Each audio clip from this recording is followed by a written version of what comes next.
Assalamu alaikum, dear students. Hope you all are good.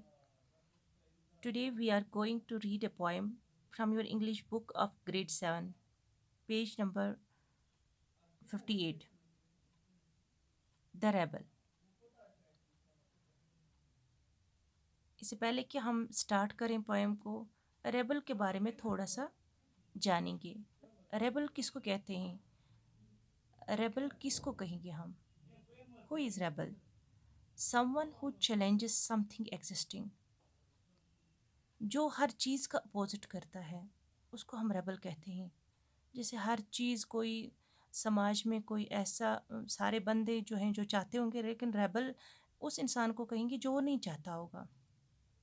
या सारे कुछ ऐसे काम करते होंगे लेकिन रेबल उसका अपोजिट करता है, उसको हम रेबल कहते हैं। जो हर चीज़ का अपोजिट करता है, जो भी मेजॉरिटी में होंगे वो जो करते हैं लेकिन उसका अपोजिट रेबल करता है।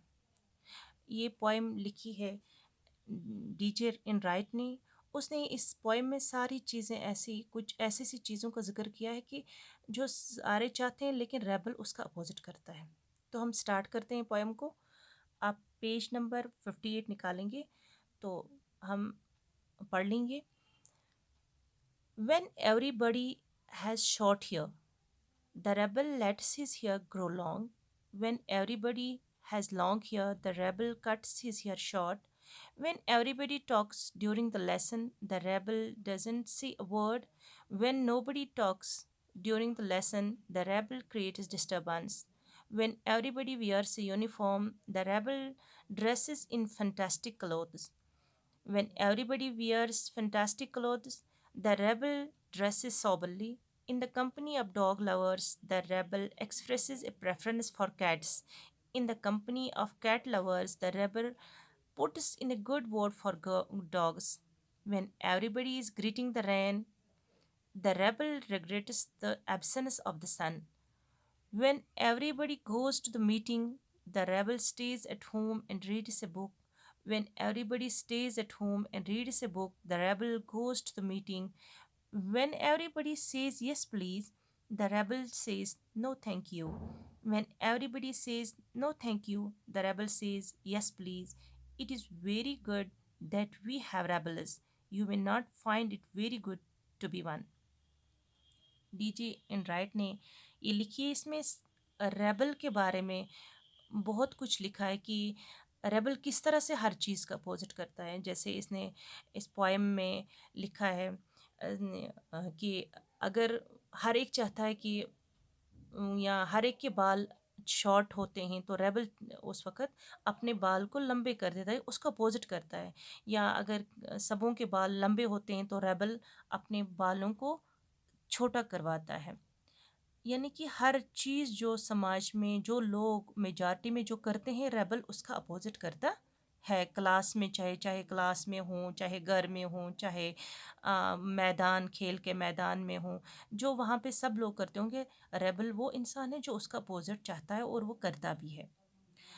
जैसे कभी कभी स्टूडेंट्स में सब यूनिफॉर्म लगा के होंगे, लेकिन रेबल किसको कहेंगे हम? जो उस दिन यूनिफॉर्म में नहीं होगा, उसका अपोजिट करता है।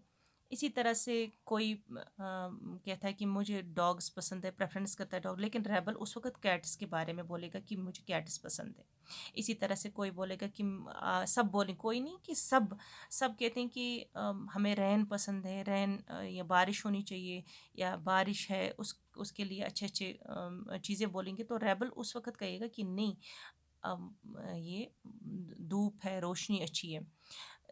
कभी रेबल जब कोई ऑफ़र करता है किसी को कि ये लीजिए, तो सब अगर कहेंगे नहीं हमें नहीं चाहिए, तो रेबल कहेगा कि नहीं मुझे चाहिए। अगर जब कोई चीज़ किसी को ऑफ़र करेगा कि ये लीजिए, तो अगर मेजॉरिटी में कहेंगे कि हमें चाहिए, चलिए येस प्लीज़, तो रेबल कहेगा उस वक़्त नो थैंक यू। लेकिन यहाँ पे डीजे एंड राइट ने एक और बात लिखी है, जो लास्ट टू लाइन्स है, दे आर वेरी इंपॉर्टेंट।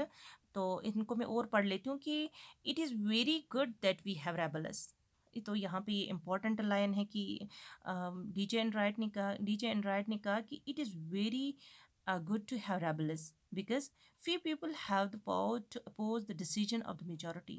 हाँ, कि कभी कभार कि रेबल वही हो सकता है जिसमें कोई ये होगा, पावर होगा, फियरलेसनेस होगी, वो ये लोगों को एक चैलेंज दे सकता है। ये किसी हर एक में ये पावर नहीं हो सकता है, इसीलिए ये डीजे राइट ने कहा it is very good to have rebels, क्योंकि कभी कभार समाज में ऐसी चेंज लाने के लिए जो सब चाहते हैं लेकिन कोई जुर्रत नहीं करता है, लेकिन रेबल कोई ऐसा पर्सन उसका चैलेंज वो ले सकता है और करने के लिए तैयार होगा। मेजॉरिटी में वो डरते होंगे, लेकिन वो इंसान जिसको हम रेबल कहते हैं वो कर सकता है, वो अपोजिशन में जा सकता है, क्योंकि उसमें वो जुर्रत होती है। लेकिन साथ में ही लिखते हैं कि you may not find it very good to be one. क्यों? ऐसा क्यों कहते हैं? क्योंकि रेबल जो है, because to one it is not good to rebel oneself because no one will like you, क्योंकि रेबल को ज़्यादा आम तौर पर पसंद नहीं करते हैं। इसीलिए कहते हैं कि इस you may not find it very good to be one, क्योंकि आम तौर पर या हम लोग मेजॉरिटी में रेबल को पसंद नहीं करते, क्योंकि वो हमेशा अपोजिशन करता है। तो ये सब चीज़ें इसमें द रेबल में जो डीजे एंड राइट है, ये डीजे एंड राइट ने लिखी है पोएम द रेबल,